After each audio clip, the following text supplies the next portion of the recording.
In today's video, I'm going to teach you how to add Gmail account to Outlook 5 minutes. Before we start, make sure your Outlook app is up to date and you're connected to a reliable internet connection. This helps the sign-in flow go smoothly and prevents timeouts during verification. First, open your Outlook app. If this is your first time using Outlook, it may prompt you to add an account right away. If you already use Outlook, look for the option to add another account from the account settings or the profile icon. When prompted, enter your Gmail address, type it carefully, then continue. Outlook will hand off the secure sign in to Google, so don't worry if the window changes.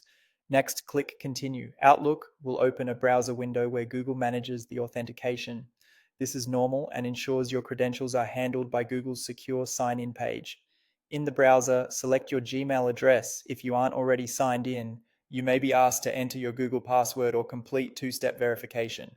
Approve any security prompts you receive, such as confirmation codes or authentication app approvals. Click Continue to move forward. You'll now see Google's permission screen. Choose the options presented and select all if you want Outlook to fully sync your email, contacts, and calendar. Granting all permissions allows Outlook to provide the complete experience, including sending mail, searching your mailbox, and keeping your calendars in sync. If you prefer a more limited connection, you can deselect items, but that may reduce functionality. After you've confirmed, a small pop-up will appear asking to open Outlook. Click Open in Outlook app.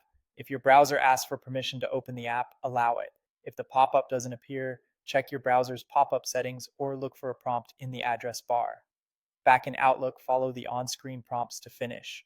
This can include choosing notification preferences, deciding whether to set the new account as default, and confirming sync settings. Give it a moment as Outlook connects to Google and starts syncing your messages. The first sync may take a bit, especially if your mailbox is large. That's it. Your Gmail account is now added to Outlook. If you don't see messages right away, refresh or restart Outlook. And if you encounter issues, verify you used the correct address. Confirm any pending security approvals in your Google account, and make sure pop-ups are allowed during the sign-in process. Thanks for watching and enjoy your unified inbox in Outlook.